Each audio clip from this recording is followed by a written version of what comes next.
Hi, everybody. Welcome back to Crime Family. I am your co-host, Lisa, and I'm here with my sister, Katie, and my brother, AJ.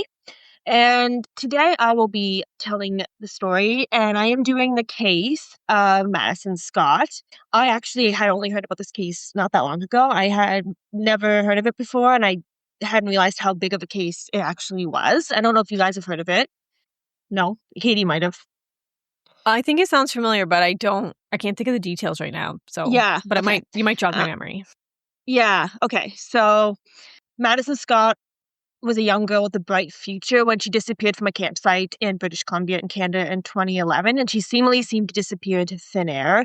Cops are still no closer to finding out who is responsible and what happened to Madison Scott. So it's Madison Scott, but her family and her friends all say Maddy, so I'm probably just going to call her Maddy because most of my notes say Maddy. Just side note. So it was a Sunday morning in the town of Vanderhoof, BC in May of 2011, and 20-year-old Maddy Scott's parents were concerned. They hadn't heard from their daughter since Friday night when she had headed out to go camping with some friends at Hogsback Lake. It was her friend's birthday, and there had been like a big birthday bash at the lake, which is about 15 kilometers from where Madison lived in Vanderhoof, BC. So Madison and one of her friends were planning on camping overnight at the lake, and they packed the overnight bags and a tent, and they left in Madison's truck. So at Hogsback Lake, there's like a Forest Service campsite, and it's right on the lake. And some reports say there's about 3 or 4 actual campsites, and then there's like a big lake with a dock, and it's a very popular place from all accounts. And like a lot of people have a lot of like, bush parties there, and it was just a really big party area. So it had been a normal Friday night when Maddy left to go to the party. Her mom later says in an interview that she had did with the Express, and she said her and Maddy had lunch that day, and then Maddy left to go camping, but had forgotten some tent poles, so she had to come back home, and then she left again that night. So her mom said her and Maddy were texting all night until about 11:30 p.m. the night before, and the next day, Saturday, Madison's parents had found it strange that they had not heard from the daughter, but since she was a responsible 20-year-old adult, they did report her missing right away. They did call her at least once, but it went just straight to voicemail.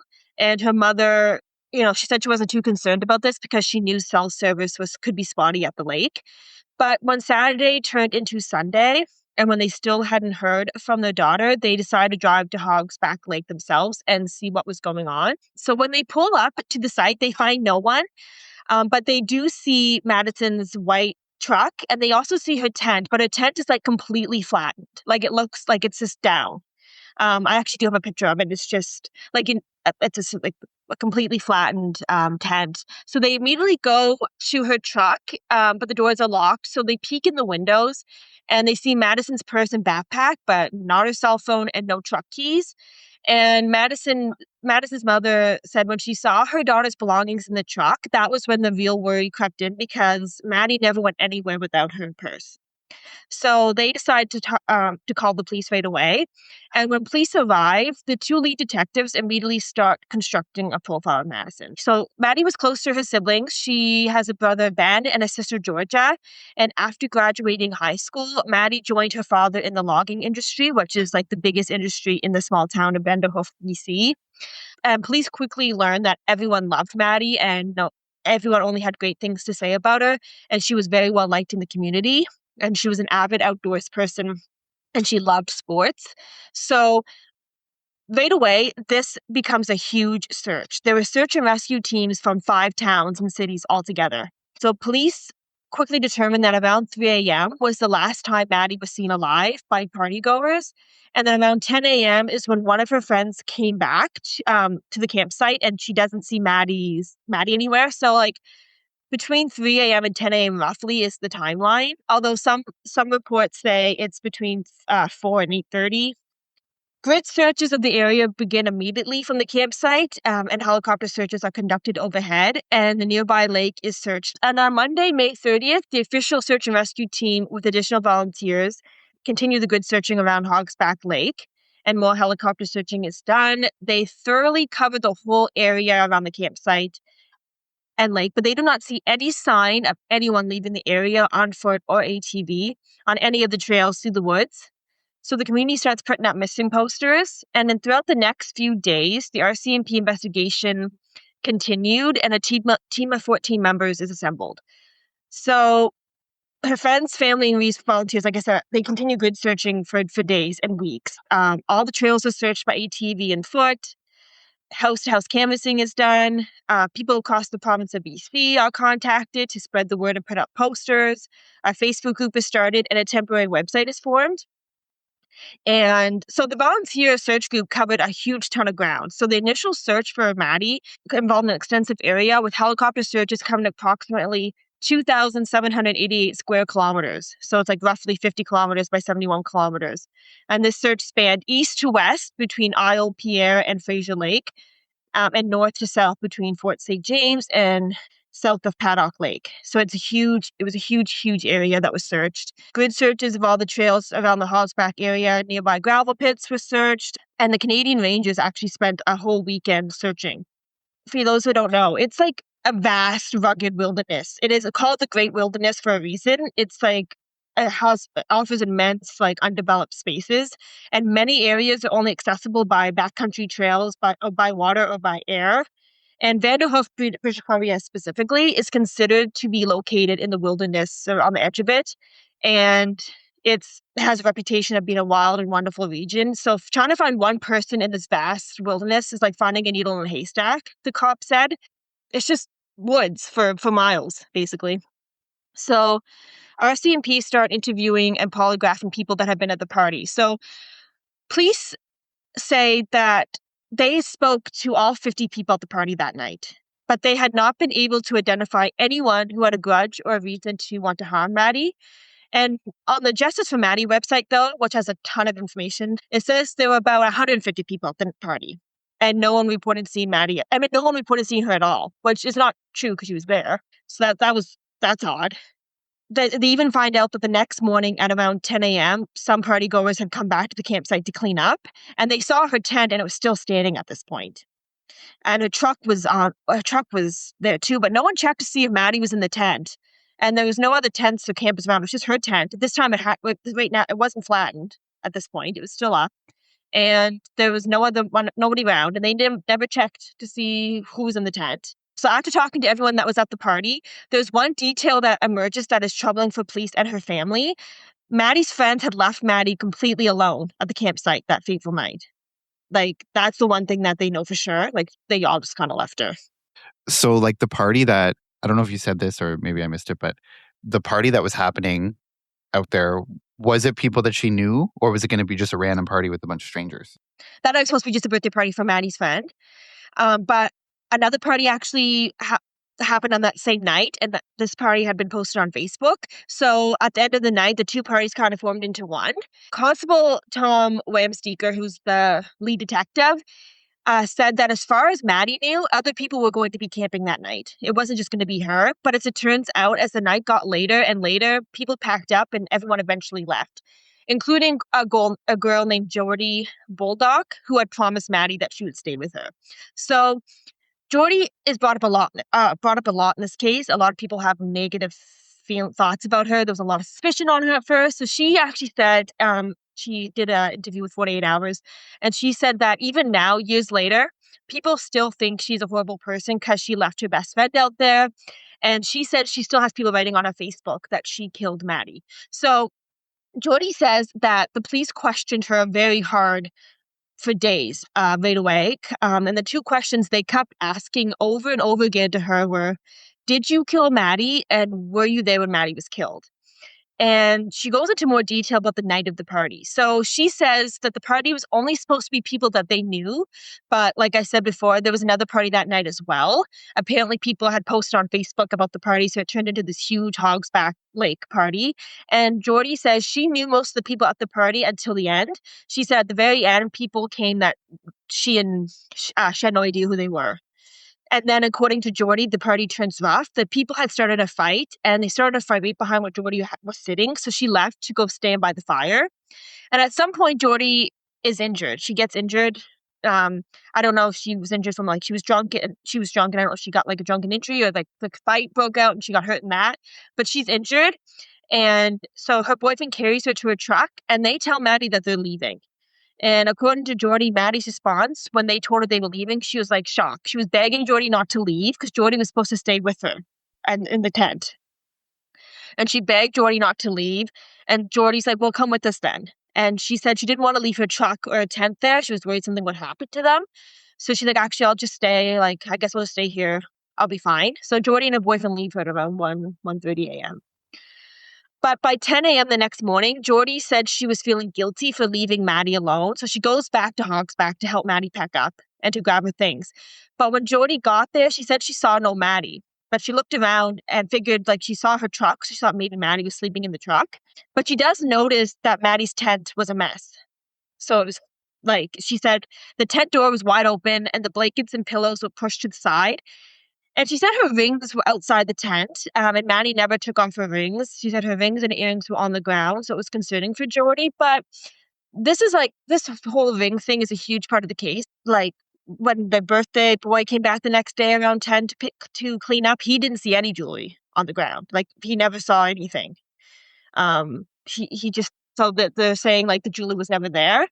A lot of people focus on the piece of jewelry outside the ground that Jordy said she saw because other people came to clean up. They never saw it. Jordy said she went to get a sleeping bag on that Saturday morning, and she was on her hands and knees and grabbed a sleeping bag, exited the tent again, and zipped up the door to the tent. When the birthday boy came and cleaned up the campsite, he didn't notice any jewelry, but he did notice the tent door being zipped up because she had zipped it up. And then they say one would assume that if he saw any jewelry, he might have like picked it up and put it in a neat pile by the tent door, thinking Maddy was like inside sleeping and was going to get it later. But there wasn't. The guy said that the guy that came after Jordy said there was no jewelry. So I just find that interesting.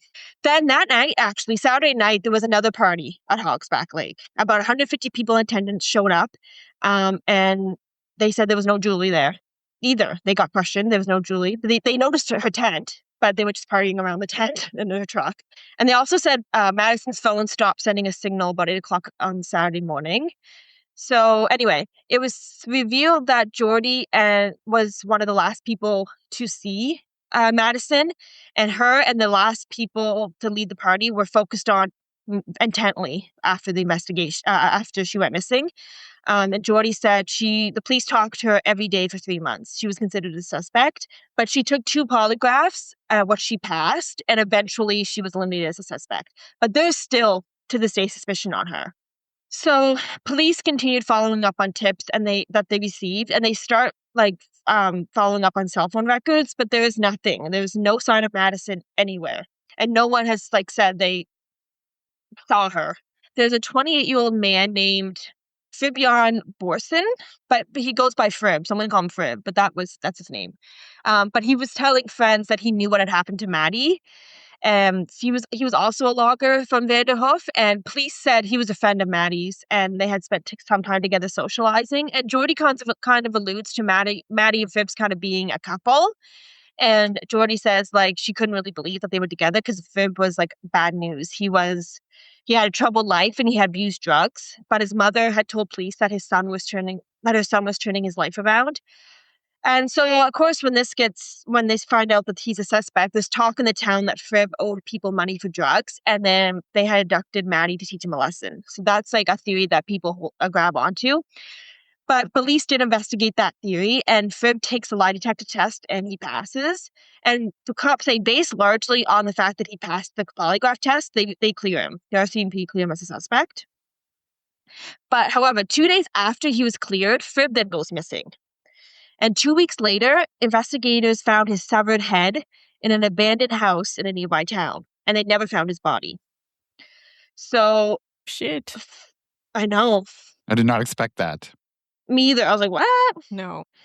Phip's mother said she thinks his son was killed for a paycheck he had cashed the night he went missing.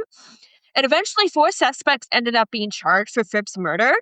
And police say there's no connection between his murder and Maddy's disappearance. It's just a weird part of the story. So 4 suspects end up getting charged, and for his murder, they find who did it. They never found his body, but they've been charged, put away, and that's kind of case closed in a sense, even though they haven't found his body. So a year goes by, then another, and then another. There were private searches in 2012 and 2013. More missing persons posters were put up far and wide. And then between the years of 2012 to 2018, there was like the annual poker ride at Hogsback Lake to keep awareness and local community involved.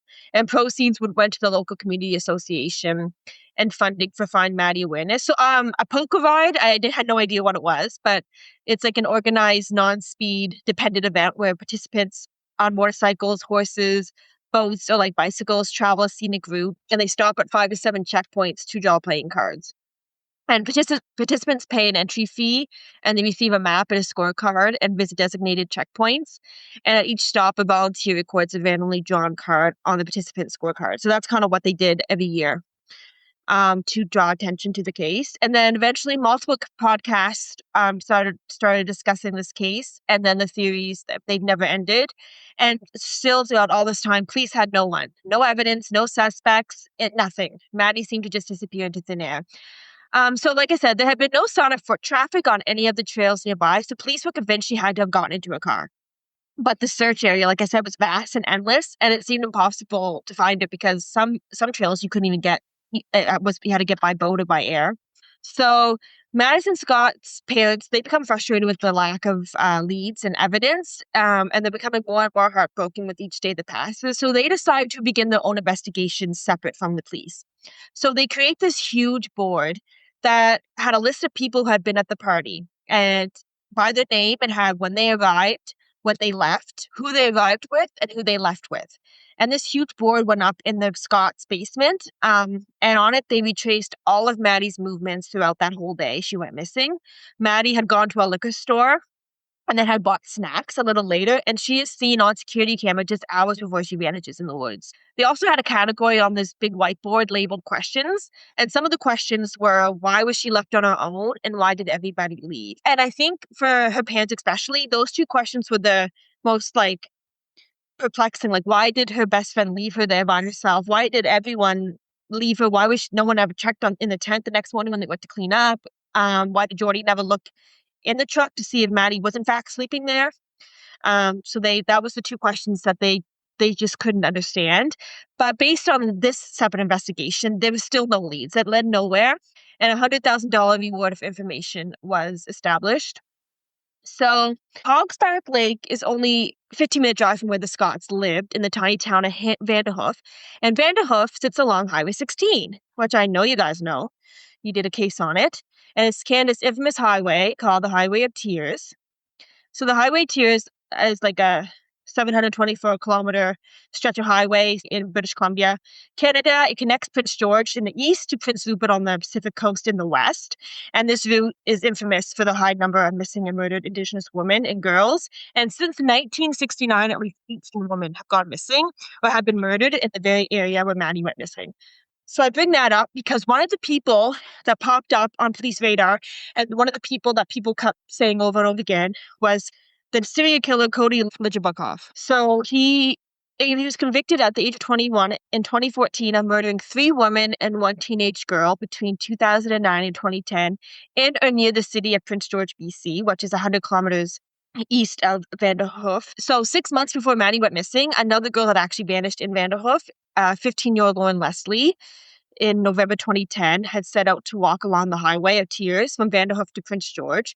And she did this often hitching rides. And so did many other, that was many women and men and would hitchhike from one town to the next because it was a small town, no Uber, no taxi. And that's where a lot of people would go missing. These women would walk from one town to the next on this dark highway, and they would get picked up and never were seen from or heard from again.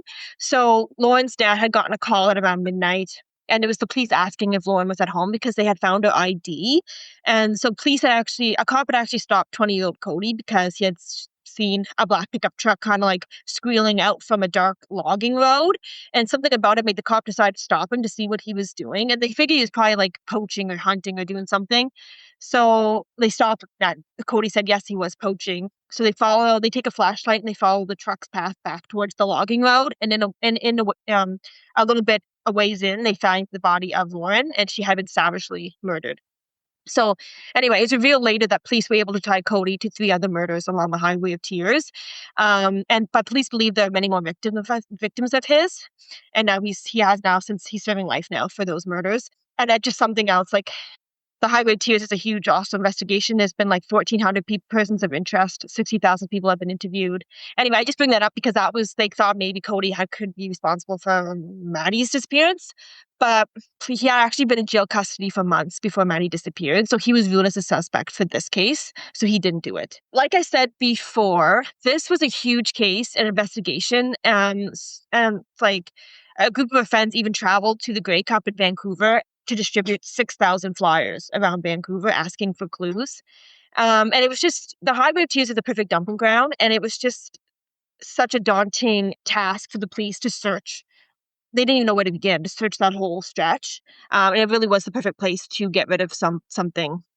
So in Vanderhoof, BC, the small town who always rallied together, they were just baffled by the disappearance. Everyone was. It was just, there was no sign of her, no evidence. She literally seemed to have vanished. So Madison Scott's face was plastered everywhere, on every billboard, every store window, and on truck bumper stickers. But like I said, no one ever came forward, and there was no sign of her. And I also have like a timeline actually that's about the night of and the next day when people came. So they say around 8 o'clock on that Friday night, she goes to Hogsback Lake with Jordy. They gathered some firewood, and according to the Facebook event, Garrett's the birthday party starts, and then around 8:30, Maddy realizes she got the wrong size tent poles and she has to go back home. So she goes back to her house to pick up the larger tent and poles, and then she talks briefly with her mom for a bit.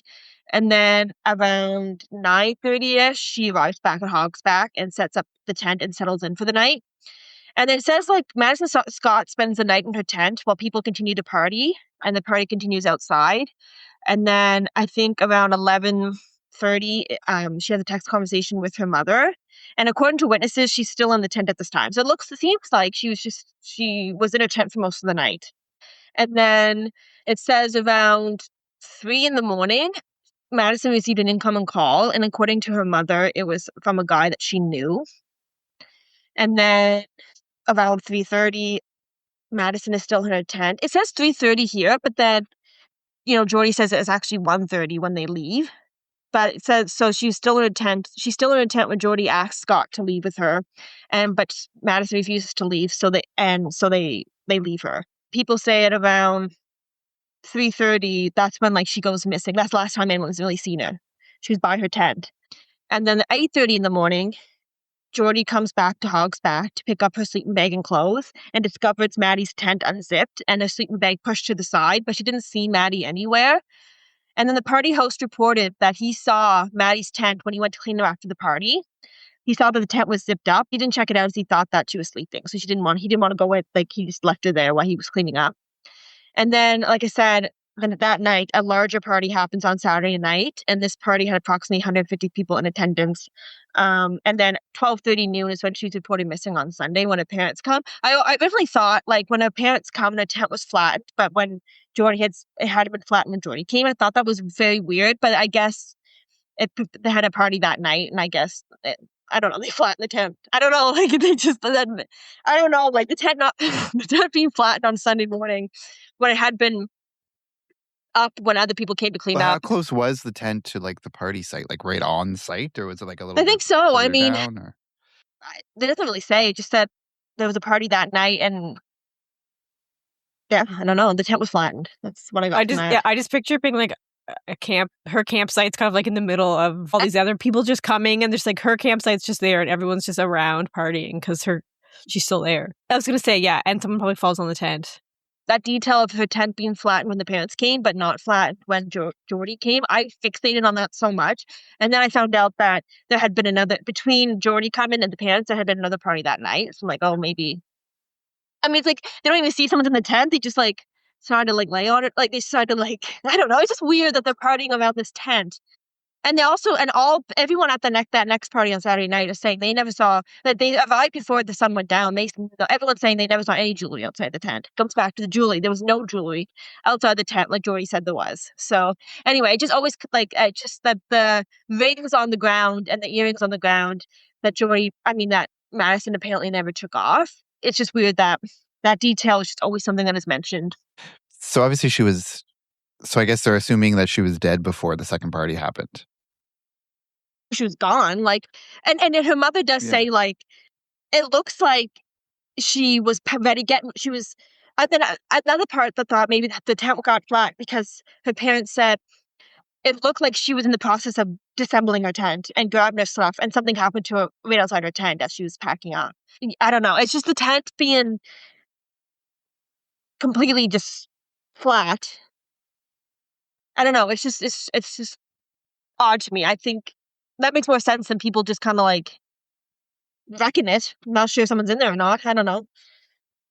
I don't know. You have a big party and there's tents. People, have you ever been to a festival when there's tents?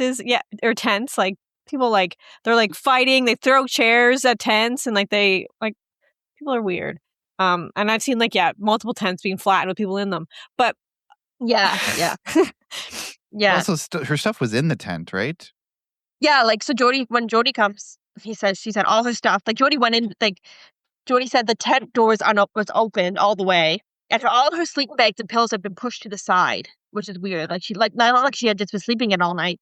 And so Jordy goes in there to get her stuff, and she zips it back up. And that's why when the guy comes back to clean up, he says, "Oh, the tent was closed, and it was still erect."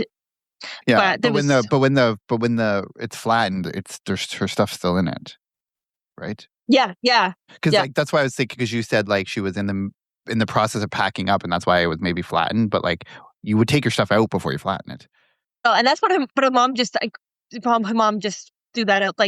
She thinks that she was standing outside the tent, getting ready to pack up, and she was taken. Or unless she just wanted to get out of there, just was I'm just gonna roll up everything, my tent and all, everything in it. Yeah, and then just deal with it later, just to get out of there. Jordy is always brought up in this case. She still gets negative attention because people don't understand why she goes there Saturday morning. She feels guilty about leaving her friend there in the woods. Who wouldn't? And then she comes back to help clean up, and she sees the truck and the tent, and she definitely checks the truck to see if Maddy's in there. And she opens up the tent to get her stuff, doesn't see Maddy. And all the Saturday goes by, and she doesn't say anything about Maddy. She hasn't called to see where Maddy is.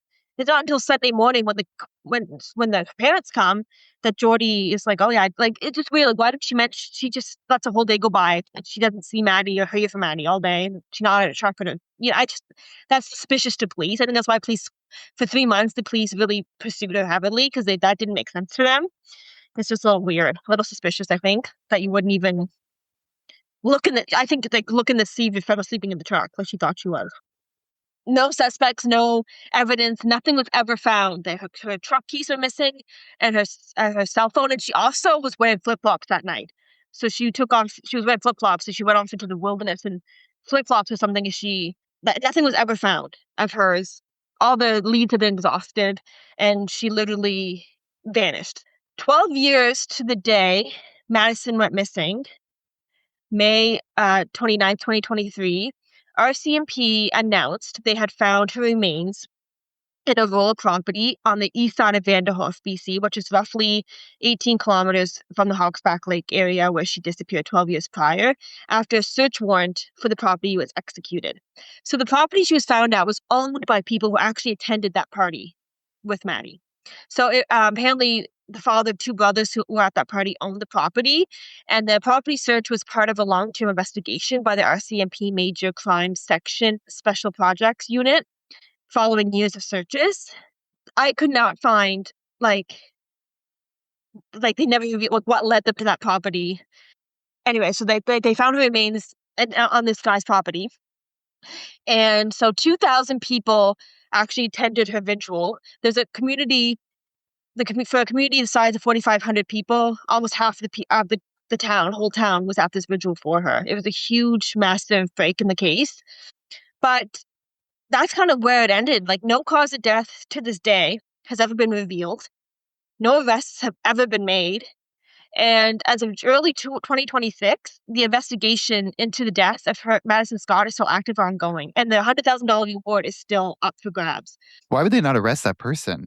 I don't know. Yeah, and why do they have a search warrant for their property? I literally Googled it. I could not get my straight for. I said, why did they search this property? And they just said it was executed after a search warrant. Like, what led them to that property? And why was no one arrested? Like, her bones were found on the property. No one was ever arrested, still to this day. And no cause of death was ever revealed. Was the search warrant in because of this case, or was it like something else they had a search warrant for and they just happened to find her? It's so weird. The property search was part of a long-term investigation by the RCMP Major Crimes Unit, and it came after years of searches.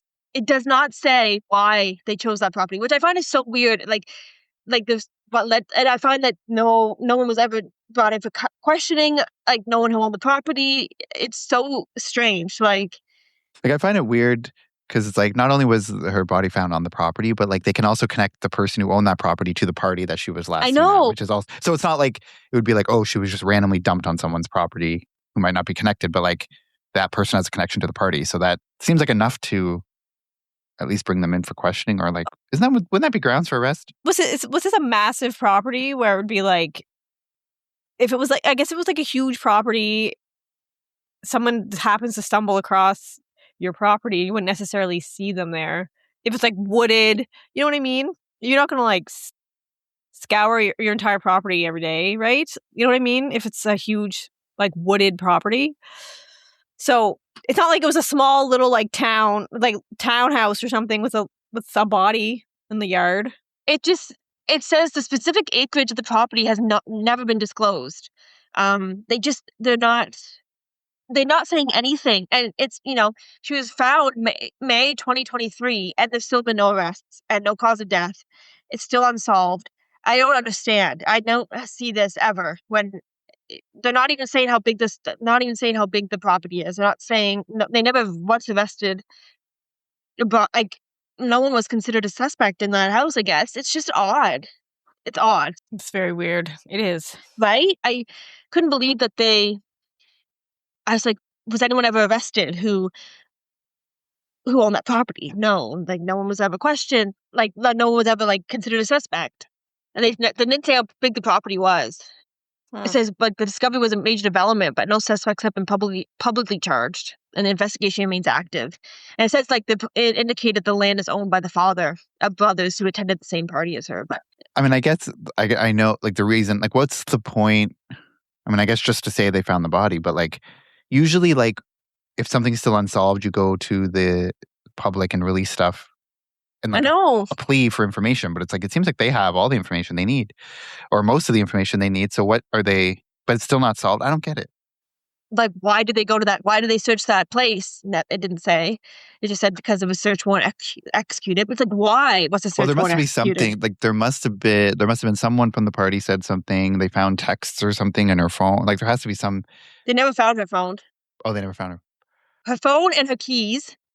Her truck was locked. So her purse and her backpack were in the truck, but the truck was locked. Her keys and her cell phone were gone with her, apparently. She just had flip-flops on and the clothes she was wearing. So it's like, what is the theory here? Did they find DNA on the tent or something in the tent? I have no idea. But it's weird because I guess it wouldn't have been enough evidence to like arrest them on the spot, but enough to make them search the property. I don't get it. I don't know anything about people that own the property either. Like, it's odd. I never had a case where they just there's nothing they're not mentioning anything. So I don't know. Like, I'm not sure what the theory is. Like, was she kidnapped the night of the party, or like in the morning when she was getting ready to go, someone came back and attacked her? Everyone at the party is saying like they had never even seen her. It's so odd. Like, the Scott family is still offering a $100,000 reward for any information leading to the arrest and laying of charges. Like, there's been no arrest. There's been no, as far as we know, nothing. They're not announcing it anyway. Maybe they have people of interest, but it's been 3 years and they still haven't mentioned anyone as the person of interest. And they're just saying, like, anyone with any information is regarding her disappearance is asked to call Stoppers at 1-800-222-8477 or the RCMP at 778-290-5291. And there's also, like, the Justice for Maddy website has so much, it's full of information. It has the whole timeline. It has all the news media stories that were covered, Facebook posts. Like, it's up and running to this day. It has a lot of good information in it, but it's a mystery. Like, they found her body, they found her remains, which the family is very, like, at least that happened, but it's, like, more confusing than ever now. It's like, so why was she there? I mean, maybe they told I'm sure maybe the family is more privy to, like, the cause of death. I'm sure maybe they know more than we do, but there's been no arrests, no persons of interest. It's still a mystery. So a lot of people think, like, she was hunted by the serial killer of, like, the Highway of Tears, but she's another missing person who's gone missing along that stretch. And like I said, Yeah. it's a perfect dumping ground for somebody. It's very rough terrain. You wouldn't last that long. Your body wouldn't have lasted that long before bears and stuff get to it, But I don't know if we'll ever find. I don't know if we'll ever find out what happened. Or it's crazy that they haven't made brought in. They haven't made an arrest or anything. Like those people. I don't know. It's just I'm just dying to know what made them go to that property. And then why no one was considered a suspect in that house. Yeah. Like, there's something missing that we don't know. There's, like, a missing piece here somewhere. Also, like, I keep going back to her friend, because when I first heard this story, her friend seemed suspicious, and a lot of people think, like, she is suspicious in it. And just, like, the pieces of the puzzle where, like, the jewelry wasn't there. Like, she saw the jewelry at 10, but at 10:30 when the guy came to clean up, the jewelry wasn't there. So did she take the jewelry or something? Like, the jewelry thing is so weird, because, like, if she never took it off, first of all, why was it off? If someone, like, forced her out of there, why would they force her to take off her jewelry? Like, and why would she take off her jewelry outside to go to bed? Like, would you take jewelry off in the tent? I know, that's weird.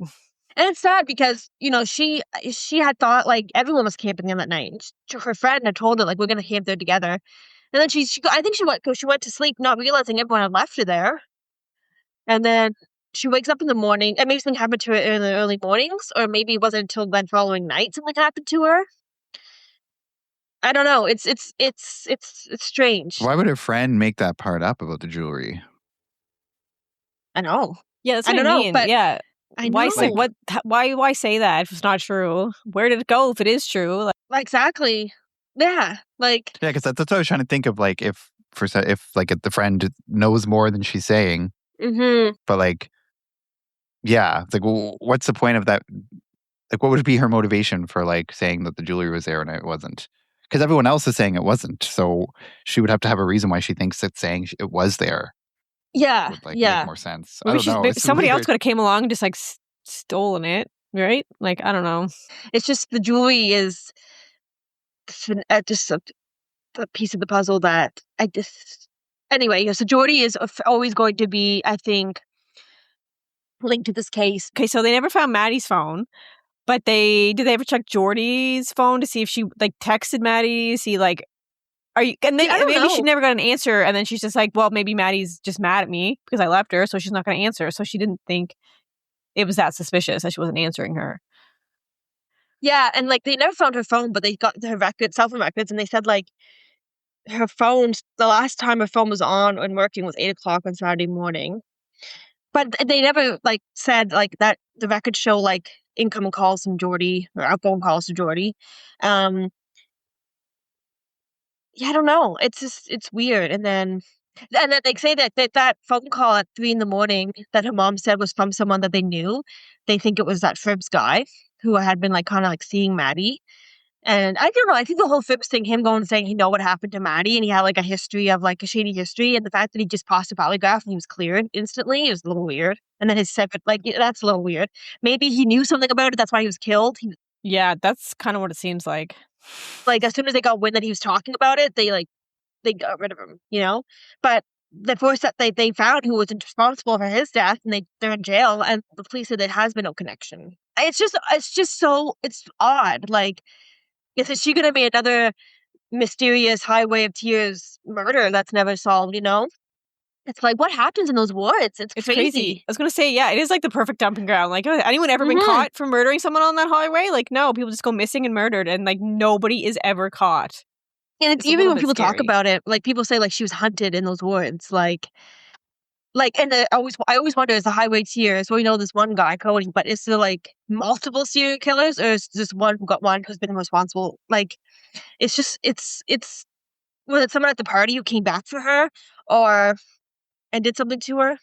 I mean, the police say there was never any evidence from talking to all people. Like, there was never, they could never determine a link between, like, there's no one who had a grudge against Maddy, no one who had a motive for wanting to hurt her. So it's just a mystery to this day. It's just weird. What I don't understand is it's like, how do they not know who it was that called her? Like, she got a call from someone that she knew, but how do they know that but don't know who it was? That's what all Maddy's mom said, is like the call that she received was from somebody that not only Maddy knew, that but her parents knew as well. But I saw it. Do they know who it is? I don't know. That's all it says. That's what's weird. It's like, it's weird that they would know that, but then not know who it was. So they must know who it is. Maybe they're not allowed to say, something. Yeah. Because that's what I was thinking when you were saying it. It's like, somehow they know that she got that call, but then they don't know who it is. That's weird. But I mean, maybe they're just not saying who it is, so they not allowed. But if it was that Fritz guy, like, he's dead. Yeah, it just says, like, it is believed to be from the son of a family friend who was camping nearby, though the exact content of the call has not been publicly disclosed. And while it was the last activity on a phone, it was initially described as potentially unimportant to the investigation. I mean, it's just odd. I don't know. It's like you had 3 different parties happening in the span of that weekend. I mean, the crime scene. I mean, how would you test for evidence? It was like, at one point there's like 150 people at the second party. There's 50. Like, how would you even begin to? Yeah, like, even if there was DNA, it'd be like, just because there's people everywhere, like, drinking, throwing stuff around, like, yeah. I just picture this crazy party where people are like jumping on tents and stuff. Like, if the tent was like flattened, like, it could have people's DNA on it. Like, if they fell into it or jumped on it, whatever. Yeah. Yeah. But that doesn't mean it's related at all, though, right? Like, they were just there. Yeah. So it's still an ongoing case. They're still looking for answers. It's still, they say they're no closer to it being solved. So it really is a mystery. But how can they not be? They found her body on someone's property who was at the party. How is that? How are you no closer? Yeah. Was it foul play? Maybe they can't tell. Maybe she just wandered off. Yeah. Well, they do say that originally, from the beginning, they suspected foul play almost immediately, because they thought, I think that seems obvious, but and they said Maddy was an avid outdoors person, and it wasn't like they just thought, like, right away she wasn't the type of person to, like, not communicate with her family and just leave. I mean, she had flip-flops on and no purse and bag, like she's heading off to the woods to do what? And it's like, to the initial, like, cops pretty much right away did suspect foul play. But yeah, the cause of death was never revealed. And I don't know, like, if it was found, like, like how big the property was is important, I think. Maybe because it was so massive, the owners weren't really, like, anyone could have dumped. If it's like that's what huge I'm thinking. woods they own, Mm-hmm. It could be anyone from the party that just dumped it there that happened to be on the property. They didn't know. I don't know. Maybe that to me that makes sense as why those guys would never, like, not considered suspect. To me that would make sense why they were kind of like never. But it would at least I think, be cause for questioning, bringing them in for questioning or some type of. I would have to assume they were questioned. I would have to assume they must have been. Yeah. But they were just never charged, and they were left. Yeah, they were never sure. They had to be. Yeah. Maybe they are considered suspects, but no, police never said. I don't know. There's just, who knows? How they're ever going to find the person who did it. Well, especially when the people at the party saying they never even saw Maddy. Like, it's like, well, she was there. Just weird. Maybe it was a whole, like, whole Conspiracy. big group and on it together. Yeah. And they're all said, "Oh, didn't see her." But that's why I asked. That's why I asked the question early on of like, was it just a bunch of strangers? Because that would make sense if like nobody knows her.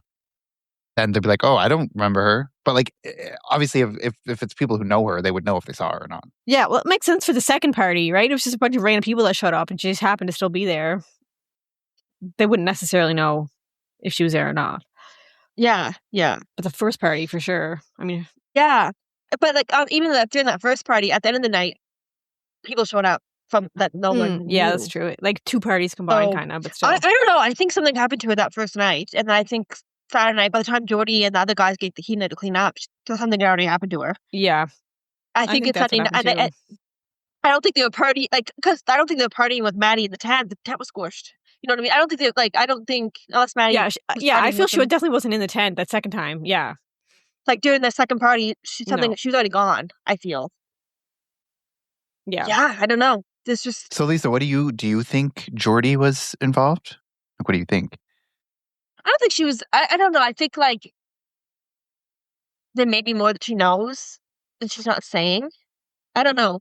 I feel a little. I feel like I was thinking like maybe there was like sketchy shit going on. Maybe they were all on drugs. The people who gave them the drugs were there. They don't want to mention it because then it could lead back to these people. Yeah, that's exactly what I was thinking too. It was like drug activity, and like maybe Jordy sort of maybe has an idea of what happened, and she doesn't want to say anything because the same thing happened to her, kind of thing. Like people do say like everyone there, like that was Maddy's friends, had like before they left, they had told Maddy, you should come with us, stay with, like, just come with us. A lot of them didn't want to leave Maddy there, but Maddy wanted to stay. Like, I mean, they still left her regardless, but like I mean, they could just be saying this to like make themselves look better. But they said like we told her to come with us, and we all told her we were leaving, and like begged her to come with us, and said no. I mean, whether they really did it or not, I don't know. But by the end of the night, it was just her by herself in a tent, and I don't know if she was aware that no one else was there when she was in the tent sleeping. But it's just terrifying to think about. I feel like they definitely didn't beg her. I feel like that seems like an exaggeration. Right. Yeah, no. Like, I mean, maybe they a couple times they asked her, but like begging her, that seems like an exaggeration. I mean, I just think of George. Like, I don't think I would leave my friend there. We were planning on staying at the tent together.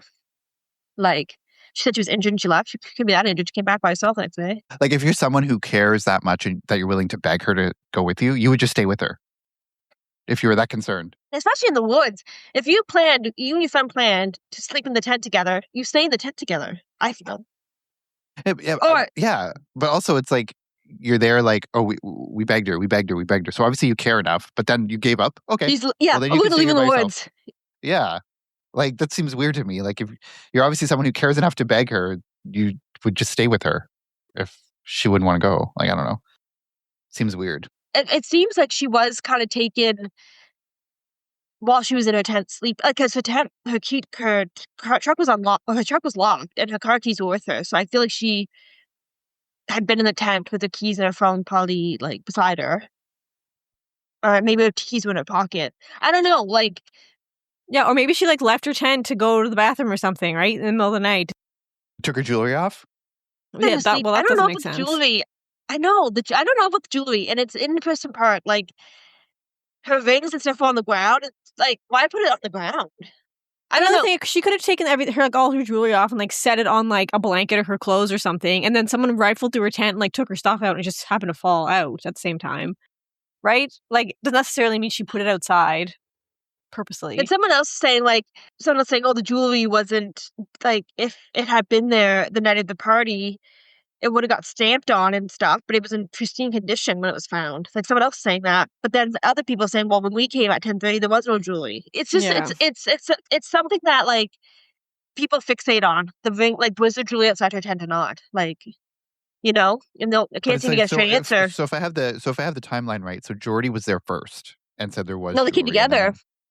Oh no, sorry. No, but I'm saying like she went there, said there was jewelry first, and then the people who came after said it was not there. Well, according to the timeline that this case file site put together, it said they came around the same time. Like 10 o'clock, Jordy shows up to get Maddy, and then around 10, like Garrett, whose birthday party had been, he comes to clean up, and he saw no jewelry.